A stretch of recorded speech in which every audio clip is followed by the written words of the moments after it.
Okay. Hello, everybody. Hello. Welcome back to Perplexity, a mystery podcast. I'm Kaydra, and today we have Jazmine. Jazmine's one of my best friends, and I'm so excited you're here, Jazmine. I'm excited to be here. Yes, and we are having to share a mic. We have had some technical difficulties. But we're back and we're gonna make this episode pretty awesome. I'm really excited to hear the story. Yeah, we've got a really weird story for you guys today. Today, we are going to be talking about Biosphere 2. What is Biosphere 2? I would love to tell you. In 1991, in Tucson, Arizona, history was made because 8 scientists would embark on an incredible, unique 2-year-long journey. In space?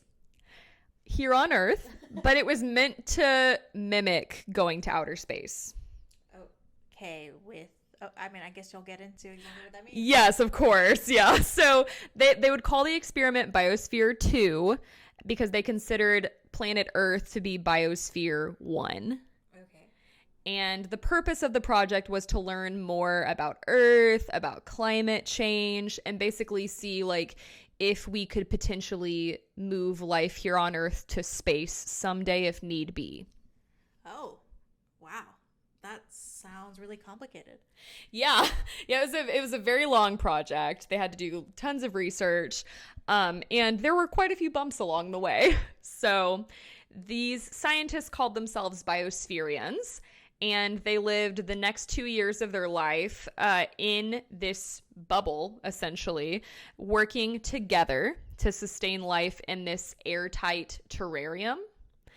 And it was supposed to be 8 stories tall, made of steel and glass. So it's huge. It's massive. It was, I think, 3.5 acres. Oh, wow. Yeah. So it took them years and years to build it. And the life that would be sustained inside would be theirs, of course, and then also thousands of different animal and plant species. And where in the world was this? Tucson, Arizona. Okay. Mm-hmm. Yeah. So it's really interesting. But because this would be airtight, this would mean that the oxygen that they would need to breathe and the carbon dioxide that would be emitted as well would be what they started with. Once everything was sealed up, that's what they had. This sounds like something from a sci-fi book. Yeah, no, it really is. There's actually, I can't remember what it's called, but there's a movie that was made based on this, and I think it's a parody. But there's been movies made about stuff like this for sure, and some of that they think may have inspired the Biospherians to do this in the first place. Basically, they would have to use special machinery and technology to make sure that they wouldn't suffocate because everything's sealed off. So it's a good practice for being in outer space. So when the scientists finally built everything, which we'll talk a lot more about this in a minute, but when they were finally ready to venture into Biosphere 2, it drew this huge crowd. There was tons of media attention. And the 4 men and women in their matching jumpsuits waved goodbye to a cheering crowd as if they were about to launch into outer space. Upon entering the Biosphere, the scientists immediately approached a camera inside, and you can see this on the documentary. There's a documentary about this on Hulu. It's pretty well done, but it's definitely biased, which we'll get into. It's called Spaceship Earth by Matt Wolf. That's who directed it. So you can see them walking up to the camera. All of this there's video footage of this whole experience. So that's pretty interesting. And one of the scientists walks up to the camera and they talk pretty strangely. He's like, "The experimenter enters the experiment in the grand tradition." And then another was like, "This is an incredible moment. The future is here." And that's literally how she talks. This really does sound like a book. It doesn't sound real at all. Right. I know. I'll have to show you some photos of them. So to better understand all of this, why this is so historical, what led up to this, you have to understand how all of these people came to meet each other. So we'll go back a couple of decades to one day when 17-year-old Kathleen Gray of San Francisco left her apartment. She locked the front door and she noticed a new neighbor, an older man she'd never seen before. And he started talking to her, engaging in conversation. How's it going? What are you doing? This is the way that Kathleen Gray explains this in the documentary. It's really weird. So she says that he asks her what she's doing, and she pulled a book out of her bag and told the man, "I want to do what's in this book." To a random person? Yeah, to a random person she's never met before. And the book was called Mount Analog by Renee DeMaul. And in the book, a group of people go to an island that could not be found on any map. Kathleen had big dreams and she really wanted to explore the world. And this mysterious neighbor told her, "Forget the book because that's what I'm gonna do." Yeah, so again, like this conversation just seems like really intense all of a sudden for no reason. But this man that she was talking to was a man named John Allen, who we're going to hear a lot about throughout this story. John Allen was a lot of things. He was an inventor, he was an engineer, he was an adventurer, and he would later become the executive chairman of Biosphere 2. Now, I feel like there must have been a lot more to this conversation. Like we said, it just seems like a weird conversation to be having for the first time with someone that you've only just met. Yeah. And again, like that's how Kathleen Gray explains it in the documentary, but it seems really, it seems really weird. And the way that she like talks about John Allen too, like she makes him sound like mythical. Like she seems like entranced by him. Like a little culty. Yes, there are definitely some cult vibes in this story that we will talk about. And Kathleen and John, of course, become good friends. Keep in mind, she's 17 at this point, and he was much older than her. I'm not sure how much older, but it seems inappropriate. Like, from what I was finding, he was at least 9 or 10 years older, and she's 17. Like, I feel this way too, because basically as soon as Kathleen turned 18, John Allen, a bunch of his friends, and her all moved in together into this apartment. Yeah, kind of like commune living. It's the 70s. So, like, this was more common back then, but still, like, it's just kind of weird.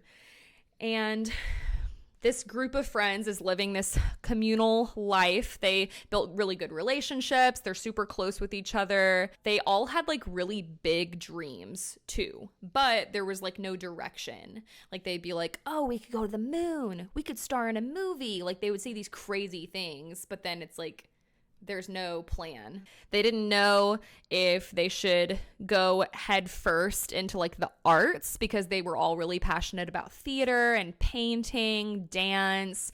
And then others were more practical and they were like, we should do like something with business. Like, but they wanted to pursue something together as a collective group. They just started trying everything. First, they set up their own theater and they called it the Theater of All Possibilities. And they would put on these productions, and they also would get into filmmaking. Eventually, though, the group wanted to get out of San Francisco. And in the documentary on Hulu, they say that it's because San Francisco was like very, like there's a lot of capitalism, there's a lot of commercialism, it's very materialistic, and they wanted to like live off of the land. They basically wanted to like learn how things worked, why they worked that way, and they wanted to like learn how to grow their own food. Like they wanted to be self-sustained. They decided to go from San Francisco to New Mexico, which isn't too far from Tucson. And this is in 1969. So think about in 1969, we went to the moon. Oh, yeah. So I think that had a lot to do with kind of their trajectory with all of this, in my opinion. They bought a ranch there. They called it Synergia Ranch, and they started growing their own food. They all had different chores. They took care of the ranch and like this team effort, but they were also still really passionate about the arts. So they kept doing theater. They would write and put on their own plays. They actually started like writing other things together too. They wrote a magazine together and they called it the Home Earth Catalog, and it had essays, articles, product reviews, and it was about ecology and being like self-sufficient, holism, and there was like a lot of alternative education in it as well. It's pretty impressive that they were able to gather together as a community and make all of this on their own. No, I agree. Like when I was watching the documentary, it is very inspiring. You're like, wow, like these young college age kids and like even teenagers, they're like figuring out how to just do everything for themselves. It's pretty cool. They would write basically essays, articles, product reviews, and while they were writing this, they were of course inspired by the works of other people. There was this author named Buckminster Fuller who wrote Spaceship Earth, and this book was about ecological survival, and it pioneered the idea of a geodesic dome. So okay. Biosphere too, right? So another source I read too said that like they met Buckminster Fuller. I don't know how they did that because apparently this guy was really well known, but like he like built a dome, like a model, and like showed them how to do it. They were just very determined people. And I think a lot of these people too, like they don't really fully say it, but I think a lot of them were pretty wealthy and like had come from good universities, but then they're like running around free and they can just kind of figure things out because they can afford to. Yeah, I was about to say, like, they have a lot of resources. Yeah, but at the same time, it's like they are self-sufficient too. So, but they had good connections. And basically, this geodesic dome, it was this man-made design. Humans could survive in it despite there being like unlivable conditions on the outside. So like it could theoretically work in like space, like on Mars. So they were pretty fascinated by this, and they were inspired by his book when they wrote their catalog. John Allen, who his friends called Johnny, had an enigmatic and charismatic personality. I feel like people in these types of stories always do, like the leader always does. Yes. So he would definitely become the leader. All of his friends were super fond of him. They said he was like really easy to talk to. He quickly did become the leader of the group for the ranch project. But Johnny would say in the documentary that the group was very democratic. Everybody equally contributed. Everybody made decisions. They, yes, looked to him as the leader, but it was always up to them. That's what he claims. All the people on this ranch, like I said, they were really intelligent. They were well-read. They would spend tons and tons of time reading, and they all had really good education backgrounds. If you guys listened to my Rajneeshpuram episode about the cult, Wild Wild Country and everything, we talked about how cults want educated, intelligent people that can contribute. So that kind of stuck out to me as well. And there are like a lot of opinions on whether this was a cult or not. So we'll talk about that, but I just thought that was interesting. Many of them also left behind successful careers to go live on this ranch. And eventually, because the ranch was going so well, they're like, wow, like we could take these projects and we could do them throughout the US. We could take them throughout the world. But in order to do that, they would have to be able to get across the water. So they had another big project. They wanted to build a ship. A ship? I mean, I guess with all of them being highly educated, it doesn't seem too far off. Yeah, no, and I mean, like, they were just so determined. And this is another thing they said in the documentary a lot, is like all of these things they had never done before. They just were so determined to figure them out. By 1974, Johnny Allen was ready to take these projects throughout the world. They left their ranch in New Mexico and they drove to California on the coast, and they started building this ship. I'm not just talking about like a kayak or a canoe or even a sailboat. Picture Noah's Ark. Oh my God. This thing was massive. Like, it's very impressive. I'll pull up a picture of it. They called it the Heraclitus. That's like a full pirate ship. Yeah, and it's very long too. Mm-hmm. Like, you can't really tell from this picture, but it was massive. And when they're building it in the documentary, they have like these huge ladders that they're climbing up and down. Like, it was a big boy. I mean, you can see like from him being there how tall it was too. one of the members of the project was a girl named Margaret Augustine, and she served as the architect. She had no experience as an architect. No. But she's 19, first of all. She's only 19. And she figured it out. Like, she drew blueprints and it turned into that. So, like, how do you figure out building a ship? I mean, how do you figure out anything? Like, everyone had a job. Like, they figured out how to measure things. They, would run tests and stuff. They're all, again, very well educated, and they have nothing but time. Like, they're young. I guess it's not like they were completely like, yeah, internet wasn't. Was internet around in the 70s? I have no idea. No, I don't think so. But they had like libraries and other resources. Yeah, they read tons and tons of books. Yeah, no, it's pretty crazy. So she's only 19, and there was another guy named Freddie Dempster in the group, and he was also really young, and he learned celestial navigation. Which, for those of you who don't know, which I didn't, this is the science of finding your way throughout the world using only what's above you, the sun, the moon, the stars.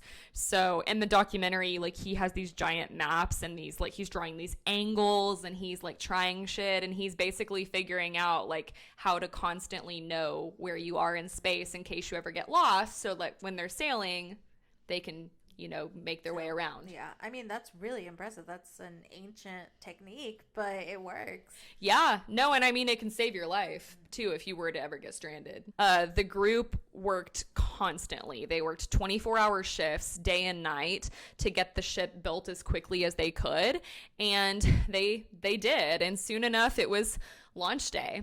So it was time to see if this would finally work. So they got a towboat to, like, pull the ship out into the water, and there was a really high tide that day, like really crazy waves. So they were kind of nervous, but it was safe enough to sail, and they, like, just wanted to go as soon as possible. They were so ready at this point. The tugboat pulls it out, and the bow of the ship goes up, and then everyone's super nervous, but then it flattens out and it's working. It's sailing, it's floating, and they were super excited. In the documentary, they're, like, running around, they're screaming, they're laughing, they're on the boat, they're, like, crying, super overcome with emotion.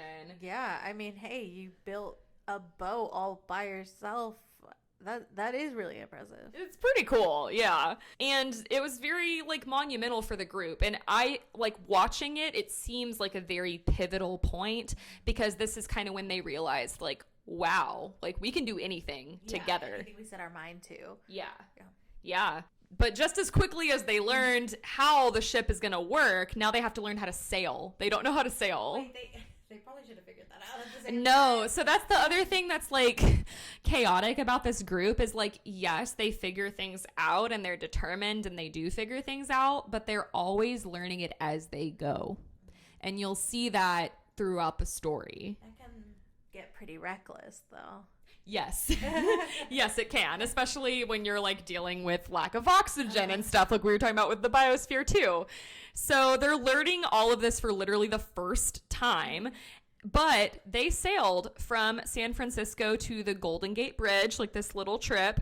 The tide was still really high, but the waves were getting bigger and bigger as they got to Golden Gate Bridge. They were, like, up to 30 feet. And they didn't have things, like, tied down correctly. The ship's going everywhere. I would be puking at this point. And their radar fell into the ocean. But in the documentary, they say nobody was worried. Like, they knew that they could figure it out. And they did. Yeah, history seems to keep showing that. They're nothing if not confident. So they have this new ship, and they sailed all around the world, and they made businesses along the way to make money, because keep in mind, like, they need money for food, self-sufficiency. They can't really grow things while they're on a ship. And because they're all well educated, they're able to create these little businesses. I'm not sure what specifically, but during this time, they were still running their ranch too. And then, like, while they were on the ranch, is my understanding, they meet this guy named Ed Bass. Are you familiar with Bass Hall? Yeah, I was gonna say, are you familiar with the Bass family of Fort Worth, Texas? Yes, I went to school with one of them. Did you really? Oh, shit. Okay, cool. Yeah, I couldn't remember, and I feel bad because a listener told me about the Bass family and was, like, explaining all these connections, and, like, a lot of people allegedly say that the Bass family is very corrupt. Oh, allegedly. Allegedly. It's my opinion. And so I just thought that was interesting. Like, his name happened to pop up as I was researching this story, and I was like, oh my gosh, the Ed Bass. So for those of you who don't know and are not like Texas natives, Bass was a millionaire, or a billionaire, a billionaire with a B. He came from a very prominent family in Fort Worth. Yeah, represent. They had a lot of money tied up in like oil. Yes, a lot of old money. For a moment, we are going to take an important segue because, like I said, allegedly the Bass family has had a lot of corruption involved in their life. And the Bass family, for those of you who don't know, like I said, they're billionaires. They literally run Fort Worth.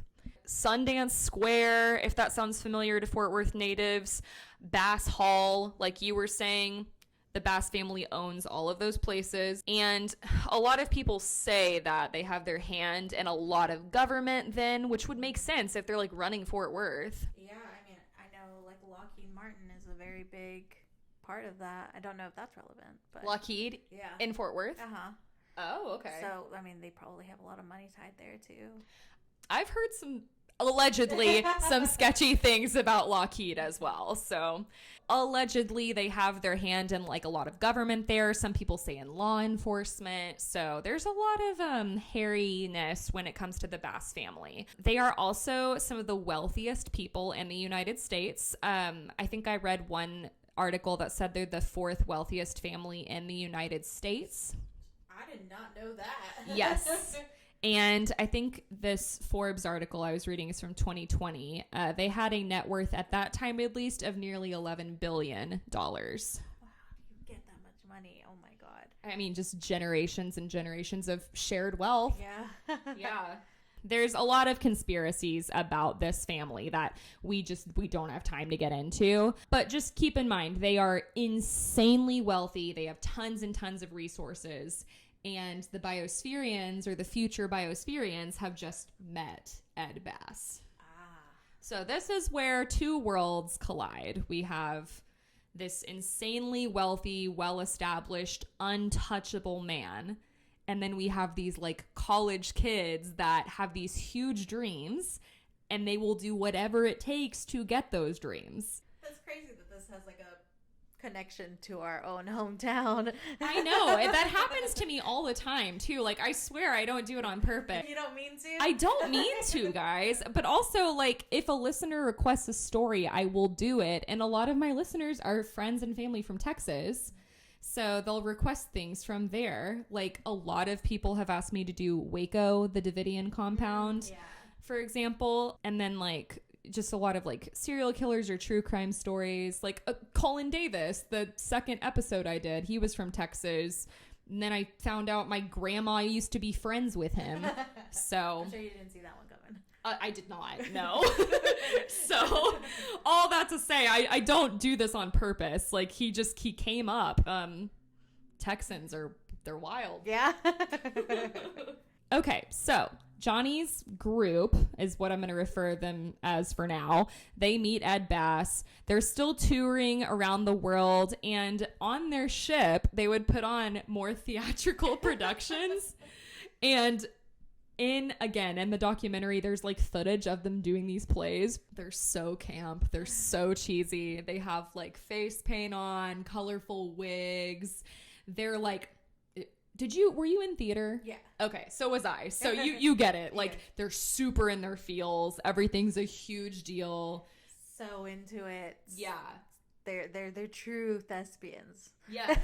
A lot of self-expression, like the weird, did you guys do like weird theatrical warm-ups? Yeah. Like where you're like rolling around and so there's like a lot of footage of them doing that, which I think further sparked in the media, like, oh, this is a cult because, like, look how they're acting. And I'm like, I mean, they're thespians. Like, we could argue that's a cult. Yeah, we could argue that theater culture is a cult.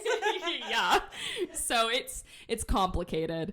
They're doing all these productions. They also started doing conferences, though. So they have, like, these different personalities where it's like they have these artistic self-expressions in the theater, and then they're doing, like, these serious scientific conferences because they're, again, so well read. They are very big on living green and sustainable. And so they're talking about different biomes, like they're talking about deserts, jungles, planet Earth as a whole. They're very concerned about climate change. And so they're talking about that and like how we have a role in that. And they talked about how the planet was on the verge of destruction. Wow. Yeah. And sustainability and acting quickly would be the key solution here. So then they also started to present potential solutions. They described an enclosed miniature world which would have thousands of species of life and 8 people, I don't know why they picked 8, but they did, that would sustain life long term.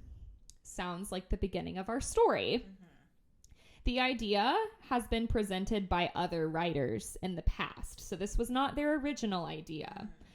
It was also seen in the 1972 film Silent Running, which they played clips of in this documentary, and it kind of looks like Star Trek. Yeah. It's like this young guy, there's like grass and rabbits and flowers, but he's like in a geodome in outer space, and he's like basically the last hope for man. So we see themes like this in film, and again, like we had just gone to the moon, so there was like a lot of popularity around space at this time. And Johnny was also writing poetry during this time. So again, like they're very artsy. I don't really talk about this in my script, but like they all had little nicknames. So like Johnny called himself Johnny Dolphin when he would write these poems.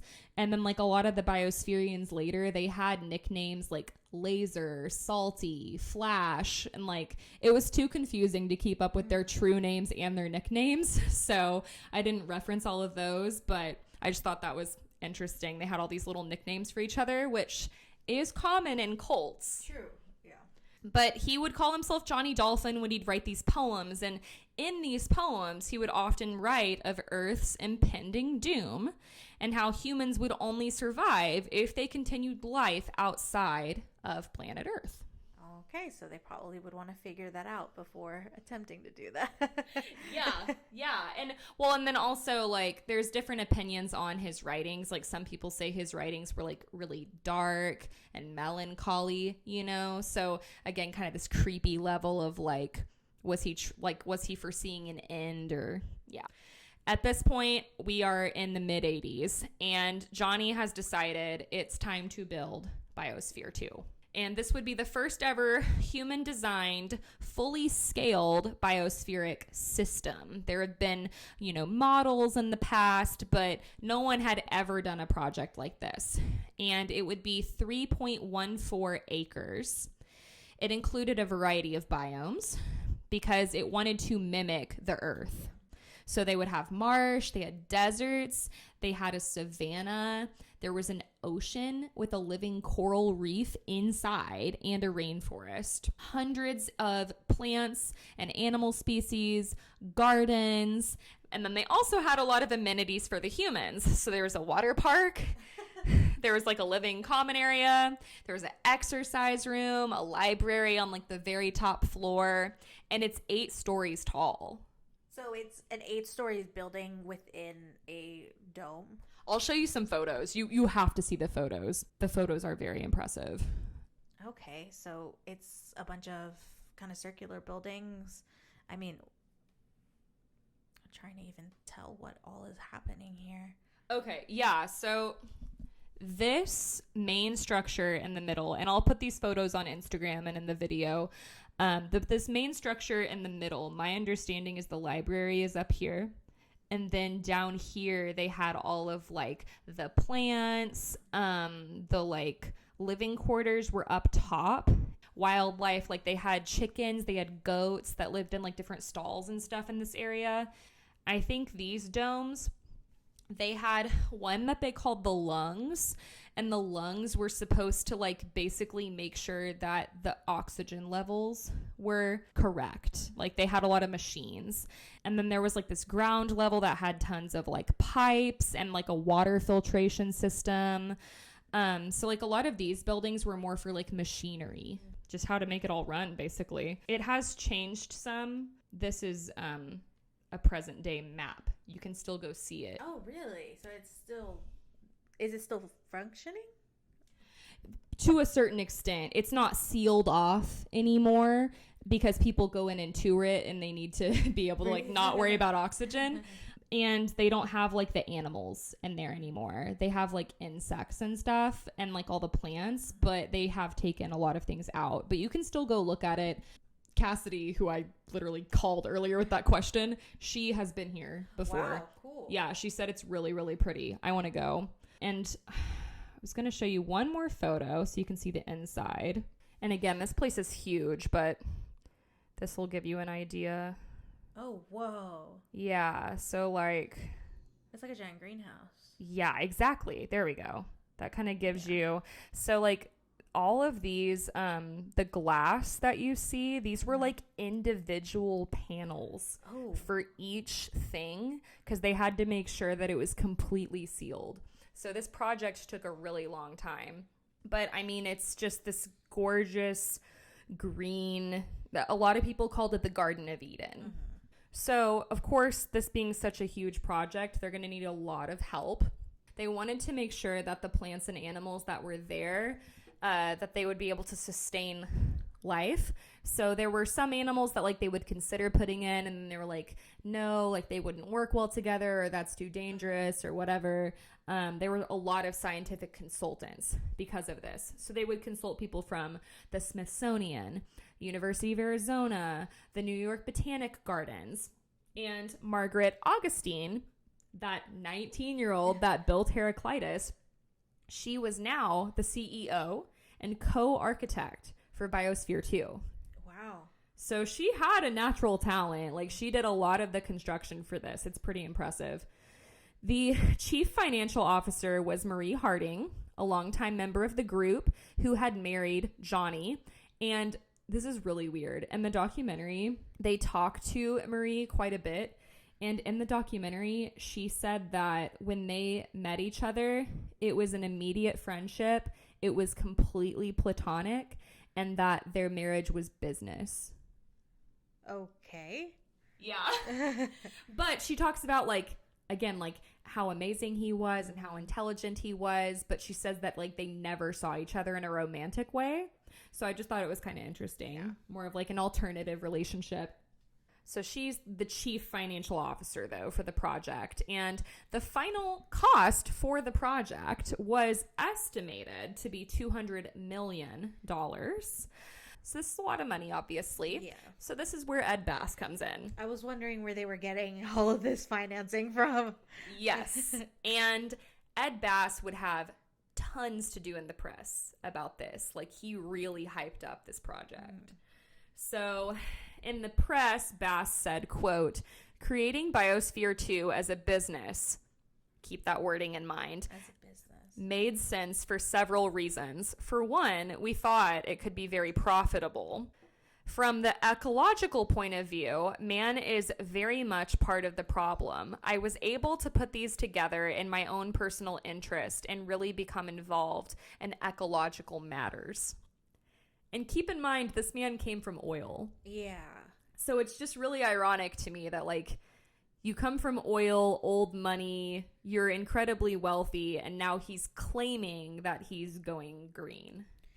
I don't know. But when you said as a business, like, that definitely took out any sort of implication that this is for, like, the betterment of humanity. And keep in mind, they all met him on their ranch, Synergia Ranch.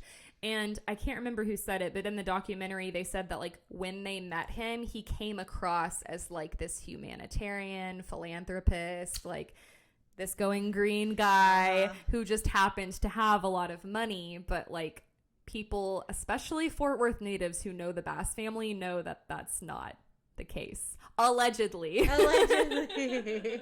He is basically funding all of this. And in 1990, the group began to get the word out to the media that they were also seeking biospherian candidates. Who is going to actually go into the biosphere? Johnny Allen did not go. Oh, that's surprising. I thought he would go. So did I. Yeah, but he was older at this point. And he still had a huge hand in the operation, but he did not go in. He selected a dozen or so biospherians in training, and he saw these people as basically like leaders and not followers. He wanted them to be free thinkers. He wanted them to be low stress, low anxiety. Couldn't be me. And he just basically wanted to teach them, like in their training, how to irrigate, how to garden, how to take care of animals. But of course, being a thespian, they also had to know these theatrical warm-ups and exercises and take part in the theater. That's ridiculous. And again, there's documentary like footage of all of this. So the group would have to like run around. They would roll on the ground. They would scream at each other. They would fake fight and pretend to like throw each other. They dance around like wet noodles. For what purpose? Like, I mean, I get that they're trying to create a what is essentially like a better environment, but that's all science. What does that have to do with theater? It's the theater. Yeah, no, I mean, I don't know, honestly. I think it was just more of like this freedom of expression, maybe to get them to relax, but them doing things like this didn't help their case when people were starting to question cult-like activity, like just because of like kind of how they were operating. And then when people would meet them, they would say they were like very eccentric. Like they were kind of odd. Mm-hmm. They would also wear matching red jumpsuits. And then they had their first test. They built this smaller scale, like a mini version of Biosphere 2. The main one's already been built at this point, but they wanted to go in like this small testing system first. And it used the same machinery that they would plan to use in Biosphere 2. The Biospherians would stay in this test chamber for a few weeks, and this was successful. Now they felt like they were ready to move forward to launch day. So the 8 chosen Biospherians, I don't expect you to remember all of their names, but I want to go ahead and list them all out here. So we had Roy Walford, Jane Pointer, Linda Lee, Mark Nelson, Tabor McCallum, Sally Silverstone, which weird name, Abigail Alling, a lot of alliteration going on here, and Mark Van Thillo. Were any of these people from the original group? Good question. I think Mark Nelson was, but I honestly don't think the other ones were. But like some of them would end up being longtime friends. As far as like the original group goes, like I said, a lot of them would be involved in like the finances, the architecture, but I will like talk about these members a little bit more, and it does kind of talk about their past, and that's when you're like, oh, like it makes sense that they would want to go do this. So Sally Silverstone, they all had their own tasks, their own responsibilities on the project, right? So Sally would manage the crew's day-to-day operations, and she had management experience. She had previously managed a mental hospital in India, and then in the documentary, she would like joke that did not compare to having to manage the Biospherians. So she'd like joke that this was her hardest project. She was a huge lover of science fiction, and she loved the idea of living off of the land. Tabor McCallum was incredibly smart. He had a lot of knowledge too about closed systems, like biodomes. So he was perfect to have on the team, obviously. He also had a lot of experience in diving, and he helped in a lot of the testing for the atmosphere and the soils. So he would run like a lot of the science experiments. Oh, wow. Really smart guy. Jane Pointer was the field manager of agriculture. So she loved animals. She took care of the chickens, the goats.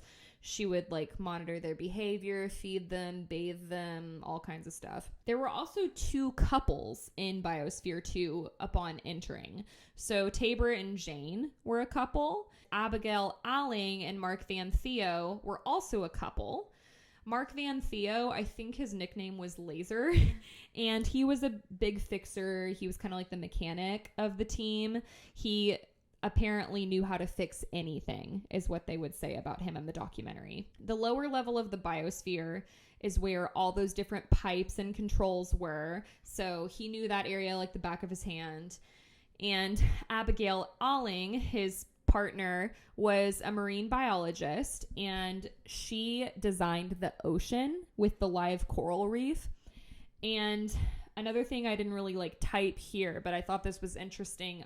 She helped, like, when they were putting the live coral reef together, she would like do dives in the ocean, and she would like select plants and like extract things and like test them to make sure that they could like live together and like grow in this ocean. Basically made this man-made live coral reef. They found some really smart people. Holy crap. I know. It's really cool. Like, it is really cool, but we'll get there. It's just, there's a lot going on, a lot of different opinions. This wouldn't be on your podcast if it was just a straightforward, cool story. It never is, baby. So, okay. So then we get to Roy Walford, okay? So Roy was the doctor of the team. He also did a lot of research on basically how to like live a long life. He was in his 60s when he went into the experiment. I think he was the oldest one among the group. He was huge into like living organically, living insanely healthy, and he believed that he would live to be 120 because of the way that he lived his life. Is he still alive now? Ooh, good point. Dr. Roy Walford, let's see. So he was born in, So he was born in 1924. He died in 2004. So 80. Yeah, so sorry, man. Rip. 40 years early. He was wrong. There's a photo. Does look ripped, though. Does he? For like his age, yeah. To me, it's giving skeleton. Okay, I can definitely see that. And there are like, he did a lot of like the video recording in the biosphere. He had a camera and he'd like walk around and film everybody. And there's like videos of him like working out and like flexing in the camera. And when he like turns to the side, he's like emaciated. And like, I want to be clear here. I don't like commenting on people's bodies, but like this is important to the story, I promise. So that's how he lived his life.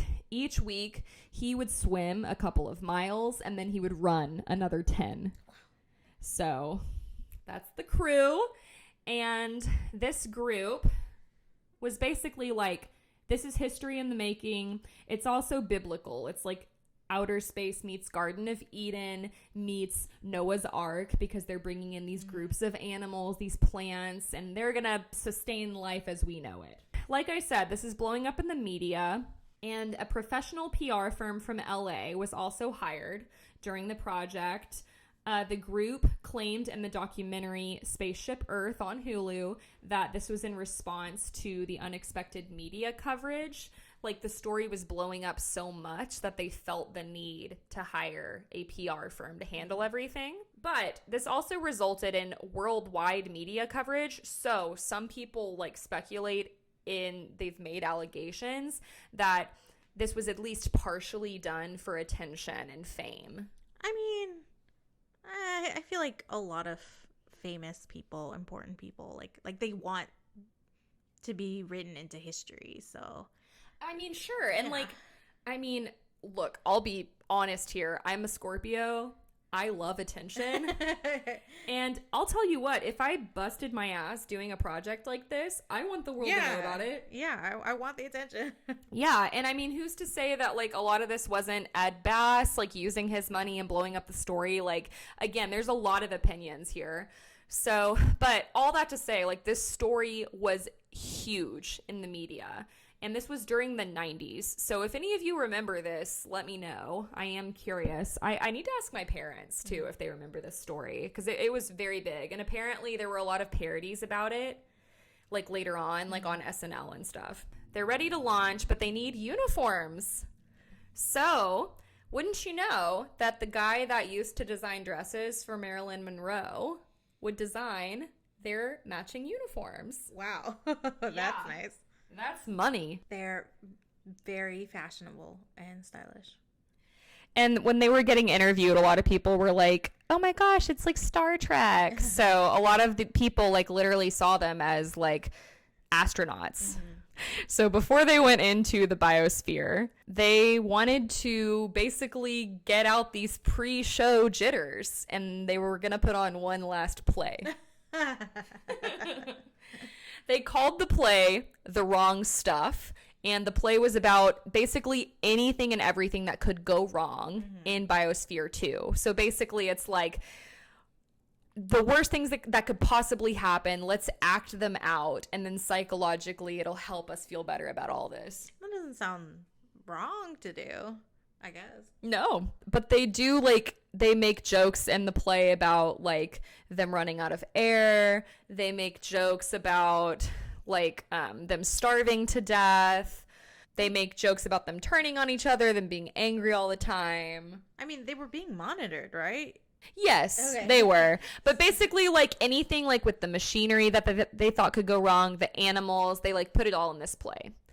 And the characters, when I was watching it, they seemed to be dressed like intergalactic creatures, like very extreme makeup, almost like drag, like big features, colorful wigs.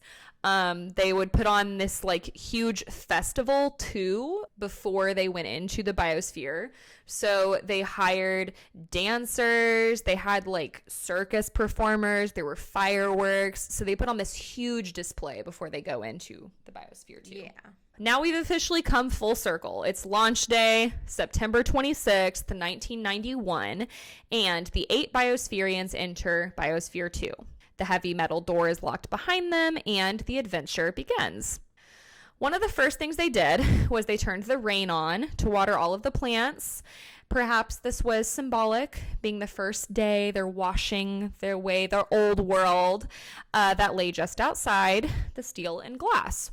They could contact the old world, but this could only be by phone and by video. They couldn't have any physical contact with them for another 730 days. Oh, 730. So this was meant to be a 2-year mission. The crew worked incredibly long shifts, day and night.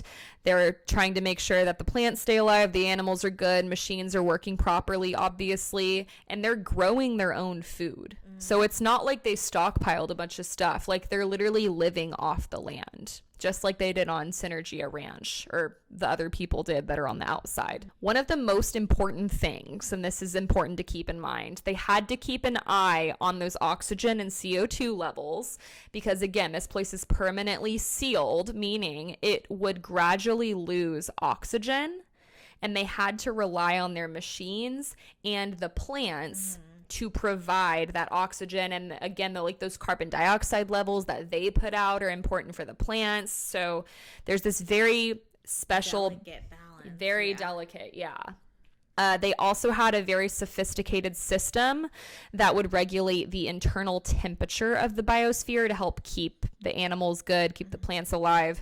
So they're officially sealed off from the outside world, and if anything were to go wrong, the entire experiment was going to be terminated. It was either we're all in or fail, because at this point the media has blown this up so much that they don't want to be seen as cheating, or like they want to do it all the way. Yeah. And I mean, up till this point, like that's also how Johnny Allen has portrayed himself as a person. We're not going to fail. Everything's going to work. So they're inside. It's their first day. They're settling in. It's like this oasis. So a lot of the biospherians said they felt like it was just a paradise for them. They were getting away from the outside world. It was like an incredible camping experience, basically. But that serenity would not last for long. No. because a lot of people were so curious. They wanted to like tour the center. Tons of people would show up and like stand outside the glass and like watch them. Oh, that kind of makes you feel like a zoo animal or something like that. Exactly. Yeah. And it destroys the immersion. Yeah. Yeah. And I mean, I think it would also just make things more intense. Like, you know, people are like literally watching you. They set up a visitor center there. So they're like they're hyping it up. They want to bring people in. Scientists on the outside also start casting doubt publicly in the media on this experiment.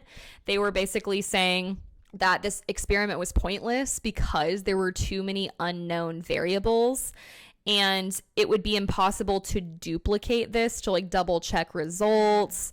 And even a former Biosphere 2 scientist named David Stumpf called the experiment nothing more than a trendy ecological entertainment.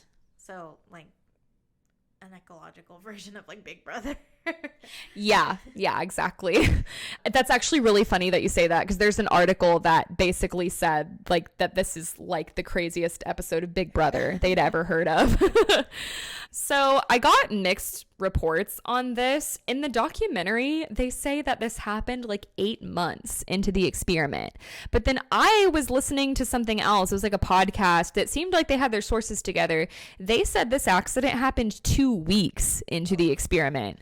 So very big differences here. And in my opinion, there is a lot of bias in the documentary. Like, they make it seem like it's so pioneering, it's perfect, it's wonderful, they're all amazing, these scientists are so smart, they're so ethical. So I think that some of that was intentional, and like they make it look like this whole journey was really smooth when it wasn't. All that to say, at some point in this experiment, one of the people on the mission, named Jane Pointer, is doing her normal chores, and she starts to thresh the grain, and she's running it through a grain threshing machine. And she is not paying attention, and the tip of her finger gets caught in the threshing machine, and she loses the tip of her finger. So the group is panicking, and she's losing blood, and there is a doctor there, but if they treat her inside, it could be dangerous. Like, they are a little bit limited on their supplies. And if they take her to a hospital, it would breach their protocol. The on-site medical officer tried to sew the tip of her finger back on, but it turned black and shriveled up. Yeah. So they decided that Jane needed to go to the hospital to see a hand surgeon. So I do think that was a good decision. But, of course, this is going to blow up in the media. Yeah, because they messed up. And what does the media do? Like, they love to harp on people's downfalls. One of the members would go with her to the hospital to basically make sure that nothing happened that could potentially hurt their experiment. Because the whole point is, like, everything that's in the biosphere has to stay in the biosphere. You can't bring outside equipment in. You can't bring in extra food. Like, she basically wants to make sure she doesn't do anything she's not supposed to. But at this point, it kind of, like you said, it was do or don't. Like, it kind of breaks the entire point of the experiment. Well, and at this point, I think they were hoping that people didn't find out that she was going. She gets surgery on her hand, and I guess they wanted to monitor her for a while. She came back 2 days later. But when she came back, and this is confirmed, there are photos of this, she had 2 giant duffel bags. And they say in the documentary that they have no idea what was in them and there's no way to know. But then other sources that I read said that there were like computer supplies in there. Like, probably some Pop-Tarts. Like, yeah. So clearly, like, sorry, there is some cheating going on here as far as breaking protocols. If we want to be technical, like, if their original plan was to solely live off of what they had in there, they failed. I mean, didn't the president of Stanford just like resign from the school for like some sort of lying unethically in his research?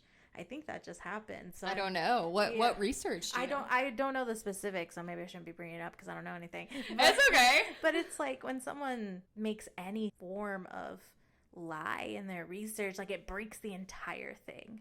Yeah. Like it doesn't matter how good the results are.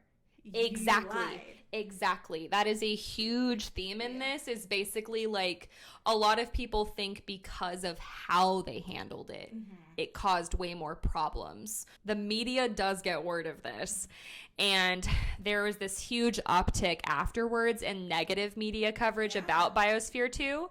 And there was this entire Biosphere 2 team on the outside, which we haven't really talked about yet, but like that, they called it their mission control team.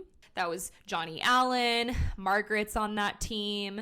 They are carefully analyzing and collecting data about Biosphere 2 while also handling the finances, and now they're starting to have to handle the press. So Johnny and Margaret began to get really defensive in press coverage and paranoid, and they started becoming more secretive.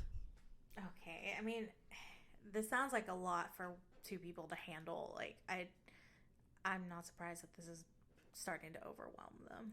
For sure. So the media would also bring up Johnny's past life on the commune.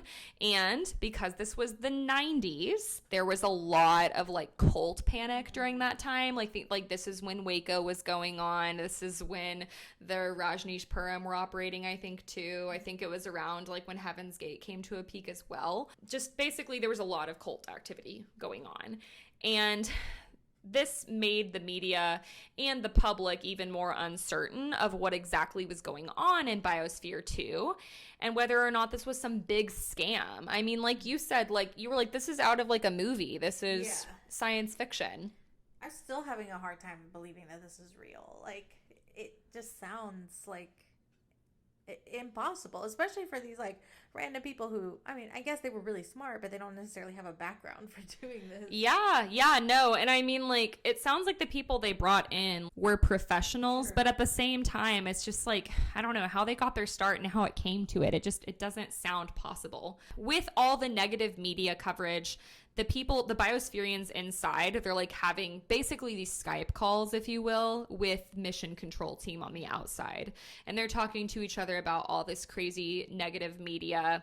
And there's this big vibe change inside the Biosphere too. They're starting to get anxious, a little depressed. They're worried about everything.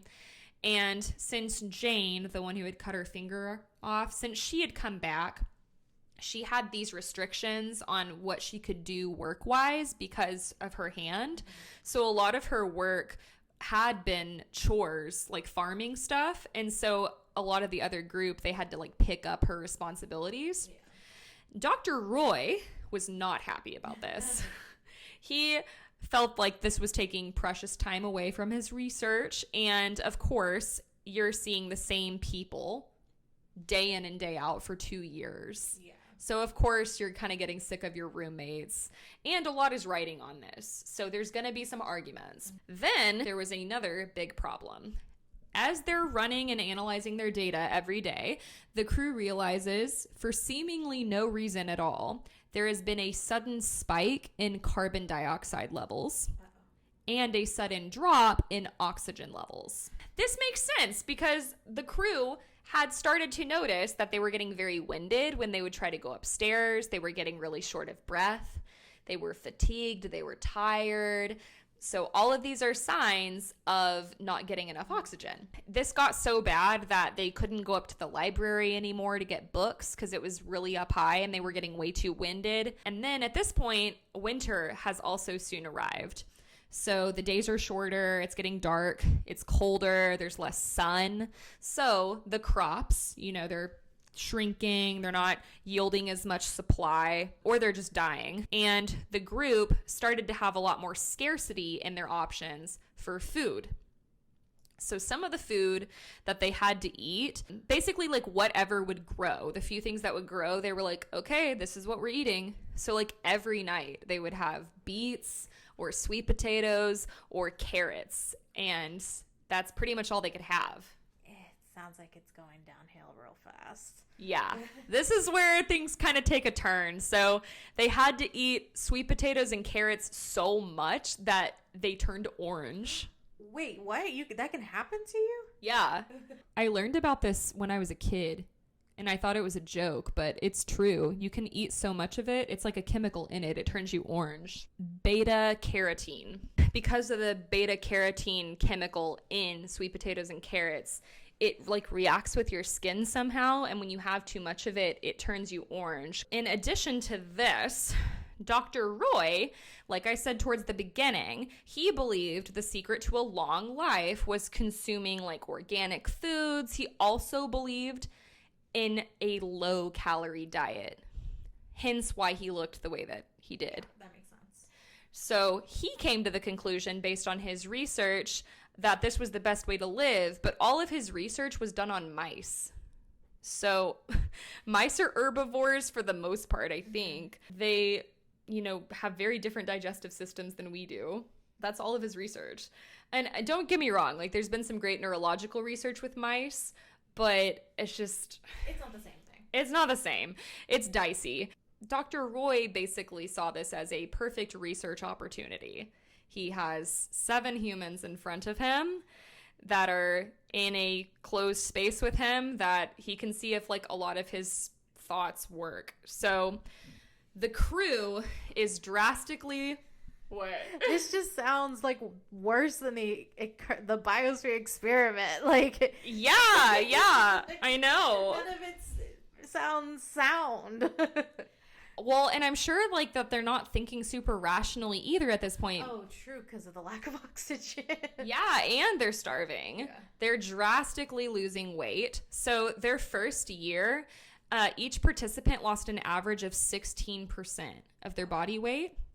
And there was one participant in the documentary that said he even did the math, and if he continued losing weight the way that he did, he would end up by the end of the experiment weighing negative 90 pounds. What? So he just ceased to exist. So it's not good. So they're all starving, and Dr. Roy, this is so fucked up. He also... I know he did this to at least one woman on the team. He gave her advice that if she would just do like advanced yoga, she would gain better control of her breathing and she would waste less oxygen in the biosphere too. Thanks, Dr. Roy. So helpful. Mansplaining much? Like, I would be so pissed. They're fatigued, they're belligerent, they're starving, and the crew is... for whatever reason, casting all of their anger at this point at Johnny Allen. I guess because, like, this was all his idea. Yeah. And he's on the outside. He's not starving. So, yeah, they're pretty angry at him. They would have phone meetings with him, and they would voice their concerns. And according to some of the crew, Johnny would control who they could and couldn't talk to on the outside about their concerns with the experiment. Like, you can't talk to the media. You can't, Then the media... got word of a CO2 scrubber that had been purchased and put into Biosphere 2 prior to launch day. A machine that could remove CO2 from the air, and this would obviously take away from the entire point of the experiment. Yeah, this entire experiment is just like, they're just lying about all of it. Like, so what is the point of it if they're not proving anything? Well, I guess that's kind of the question is, like, are they proving anything? Yeah. Like, some people think that this was this huge scientific, like, step, and other people are like, this is a failure. Like, if you Google it, there's a lot of things in the media that are like, this was a scam, this was a failure. Yeah. Different opinions. But members of the crew tried to justify this CO2 scrubber because they said that it took out a very limited amount of CO2 that wasn't anything significant. Like, it wouldn't be life-altering. It wouldn't, like, do anything significant, according to them. Then why didn't they say anything if it wasn't that big a deal? They didn't ask. Just playing devil's advocate, but... There are basically two different opinions as well within the Biospherian team on how they should have handled the media. So we were kind of talking about this earlier. Like, a lot of people think this got blown up because they were being so secretive. So there's this one group that was like, we need to be more transparent. We need to show the world they can trust us and that we know what we're doing. And then other people were like, we need to be secretive with what we're doing because the media, no matter what we say or do, they're going to take it and twist it, and they're going to make people think that we failed. I mean, that makes sense on both ends. Like, I can see why that was really hard to deal with, but it seems like regardless, they didn't make the right decisions. Exactly. So then they were also divided on how to handle this lack of food. So one half of the group, basically they were rationing at this point. So they were following the protocols. They would only have food from inside of Biosphere 2. They conveniently did not mention this in the documentary. The other half of the group, from other sources, allegedly ate beanstalks that they somehow acquired from outside of Biosphere 2. Oh, that just magically appeared. Mm-hmm. Cheating. Yeah. So the people who did this were ordered to leave the facility, saying that they had broken protocol. But these Biospherians, we don't know which ones they were, but they refused because they said this would only make the media attention worse. And a psychologist even came in and evaluated the team because there was like so much drama.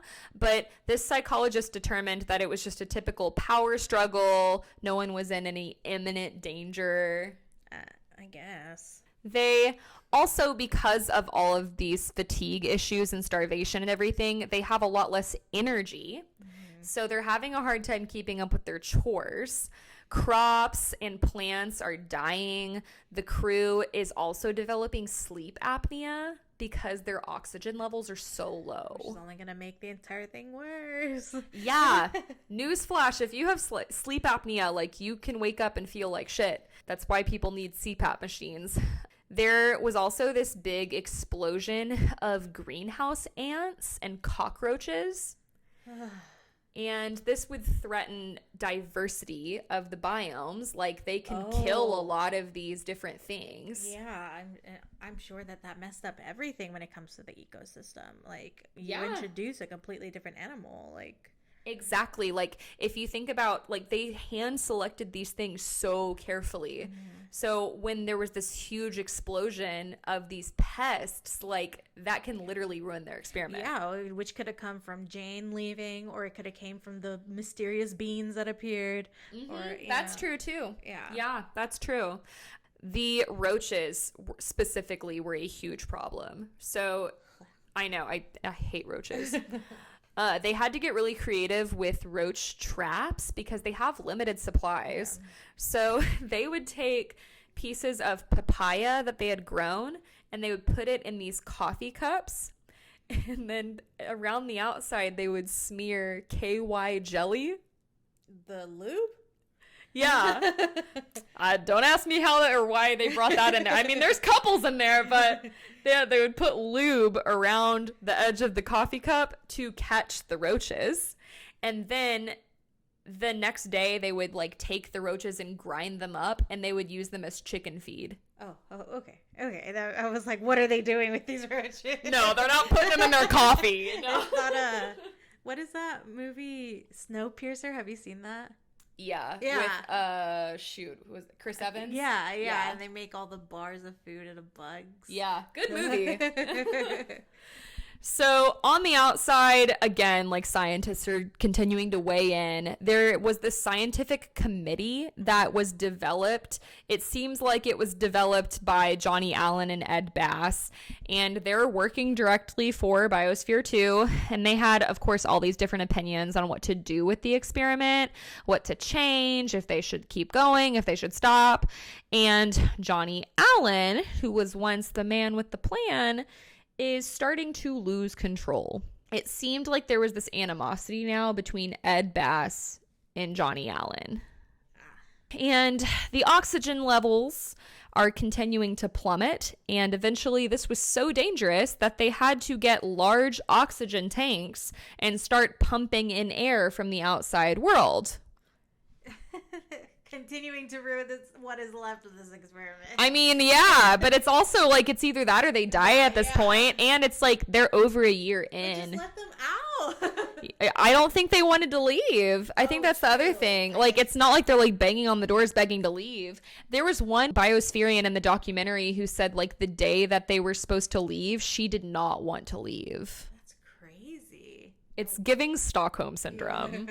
So these tanks ultimately increased the oxygen inside by 10%, which is very significant.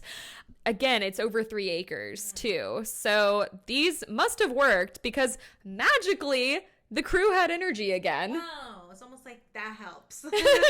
Yeah, in the documentary, you can see them like running around, they're dancing, they like have their affect back again. And it's like, wow, that's so wild how that works. And this seems to be the final push that they needed because they were able to make it all the way through the experiment. I thought they were going to give up. I really thought they weren't going to make it. So, okay. This is the other thing that I found confusing. In the documentary, they make it seem like they went through the whole 2 years. It was one long experiment, 2 years like they planned. Other sources I read said that it was in 2 parts. They had a 10-month experiment, and then they like stopped for a month or something, and then they like did another year. So there's different opinions on that, which I found frustrating because like I want to know if they made it through the 2 years or not. But in the documentary, they very much made it look like they made it all the way through. And I was like, wow, they did it. And then I was like hearing other things that said they were like, no, like it was 10 months. So I don't know, to be honest. But in 1993, we know that the experiment ended, and it was like to the day of when it first started. And the 8 biospherians would exit Biosphere 2. They were welcomed by a cheering crowd, a warm speech from Jane Goodall. I love Jane Goodall. Yeah, she's an English primatologist for people who don't know, but she's pretty famous. And the main experiment ended, but they wanted to collect data afterwards to basically learn, like, how were the plants doing? How was everything thriving at this point? Biosphere 2, this outside team came in. They collected data, and the team thought that this was a huge success and a big part of history for the scientific community. That's how they portray it anyway. But on April 1st, 1994, police showed up at Biosphere 2. The employees were locked out of their offices, and the media began to take hold of a new story. Ed Bass had obtained a court order ousting the 6 managing officers of the project. Among the 6 managing officers booted out were Johnny Allen and Margaret. They were completely prohibited from occupying the premises. Ed Bass was basically tired of the bad press. This is what people think. And he wanted to like come in and clean up and find a way to make Biosphere 2 more profitable again. How did he think this was going to be profitable in the first place? You'll see. Oh, okay. He brought in bankers, people from Wall Street, and they were obviously very focused on making money. Like, if these are the people you're bringing in, all the data they had collected during that 2 years was either destroyed or locked up, and we don't know where. Which sucks. Like, what was the point of this then? Exactly. So like no experiment had ever been done like this, and then like they did all this work, they build everything, they collect all the data, and then it's just gone. So obviously the biospherians, Johnny Allen, like they're completely devastated. That's terrible. I do feel for them in that regard, but at the same time it's like they didn't do it completely honestly. I'm sure it's a lot of he said, she said. But again, like, we know who the Bass family is. Yeah. So there's definitely, I think they had a big part to play in this, is all I'm saying. They also got a new CEO for Biosphere 2 named Steve Bannon. The guy from government? Like, yeah, that one. As in the one who was briefly a White House chief strategist for Donald Trump. Yes, that's how I know that name. That's the one. Yeah, he did not last long as CEO, but yeah, he would later serve as the White House chief strategist for Trump. And during this time, Steve Bannon was running Thanon, which was a Beverly Hills investment banking firm. It was kind of the end of the original project. Like, it stopped being, in my opinion, about like the earth and green and sustainability, and it was more about, but how can we make money? Yeah. So a lot of people were upset about this. They tried to start a new project, kind of like another Biosphere 2 launch, when Steve Bannon took over. And this lasted about 10 months. So I think this is that mixed opinions of like, did we go 2 years or not? The original Biospherians, my understanding is they were still in this project, the new one, and they weren't happy about this change. And so it's said, allegedly, that 2 of the Biospherians, Abigail Alling and Mark Van Thillo, that married couple, or I'm assuming they were married. They were together, but they allegedly directly interfered with the mission when they opened a double airlocked door and 3 emergency exits, leaving the main doors open for 15 minutes to let outside air in. Alling would later say in an interview with the Chicago Tribune that she felt the mission and the Biospherians were in jeopardy, and she felt the need to act quickly and give the staff an option to leave. So he said, she said, this kind of marks when things fell apart, and this was no longer like a space mission. Bannon ultimately left the company. He was sued later for abusive processes by former crew members, including Abigail. Oh, wow. Yeah, so allegedly he abused people, and the plaintiffs did win. They were paid $600,000 by Space Biosphere Ventures. So, I mean, if he was convicted, I think they had enough evidence. Yeah. How much worse was the second one that they were, like, they weren't even as resistant in the first one where they were starving? How bad was the second one have been? Well, I think they wanted it so badly, and they knew that they were working for Johnny Allen. Whereas then this like new money guy comes in, and they're like, "What the hell? This is not what we signed up for." Yeah. So I do get that. To wrap things up here, there's a lot of different ways that you can spin this because there's a lot of different allegations. And of course, the media blew this up. They could have twisted things. So you might think that Johnny Allen had cult-like tendencies and he just wanted to build his own little utopia and be in control. You know, there's the mice in the maze and he's controlling it. You might think he got high on power. You might be like me and think of him as more of an eccentric Robin Williams-esque type of guy that just made some wrong decisions, and he followed the money and he got burned. Yeah, I mean, he's definitely not Ed Bass. Like, he at least didn't seem to come off as like only going for profit. Right. Yeah. Yeah. In my opinion, he definitely had good intentions. So you might think things could have worked out a lot differently had he not got involved with Ed Bass. You might think it never would have worked at all, though, if it weren't for him because of the money. Yeah, someone had to pay for it. Yeah. You might think this was a failed experiment, a pop culture punchline, like so many people in the media spun it. Because after all, in order to completely succeed, the Biospherians had to bring in outside resources. But I personally like to think of it as an example of incredible human resilience, teamwork. We're way more capable than we realize as human beings. So it is pretty cool. Like we talked about in the beginning, like they literally learned how to do all of these things on their own. I think Biosphere 2 can be seen as a big step for science. It has given us more information about climate change too, and put us that much closer maybe to being able to live in space someday. Yeah, it's not like failed experiments are necessarily completely useless. Yeah. And like when I was showing you the maps earlier, Biosphere 2 is still intact to this day. You can go tour it. I definitely want to go now. And continues to be a variety of plants inside. There's no longer animals, just tons of insects. Research projects continue to be done inside as well, hence the profitability. Regarding the OG Biospherians, a lot of them have grown old together and they live on a ranch together. Okay. Well, I guess they at least their relationship survived. Yeah, I think it's kind of sweet. Yeah. They even plan to rebuild the Heraclitus, their ship. How old are they now? So let me double check. But when I was Googling Johnny Allen, or in the documentary, he was in his 90s. Oh, wow. Let me see. Let me see if this says when he was born. 94. Okay. So he's 94.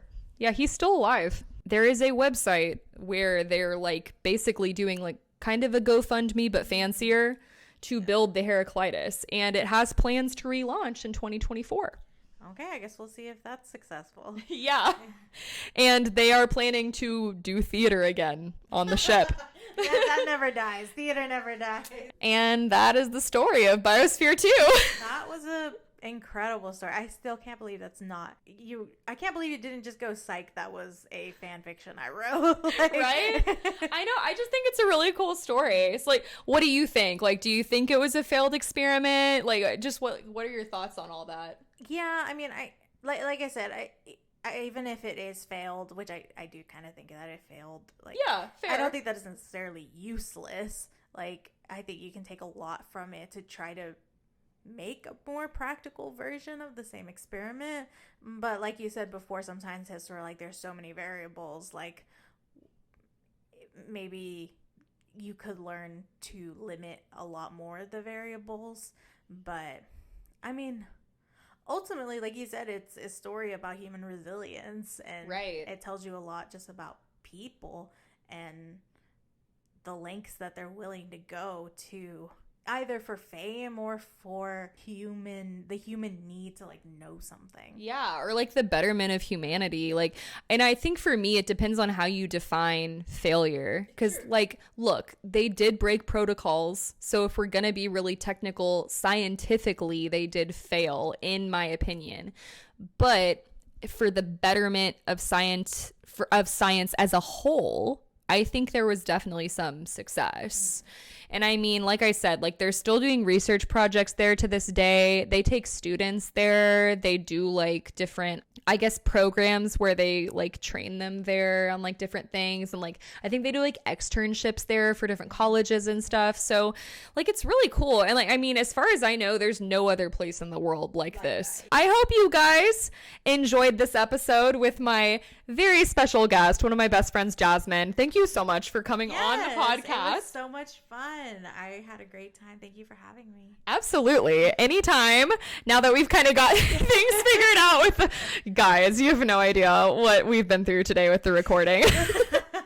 We're tired, but we did have fun. And like I said, if you guys enjoyed this episode, please tell your friends, tell the world, tell your family, leave a 5-star review, please. You guys have no idea. It helps the show so much. And if you're watching on YouTube, you can hit that subscribe button. Don't forget to get your merch, baby. Get your Perplexity merch. And if you do, tag me on Instagram. I want to see you in your merch.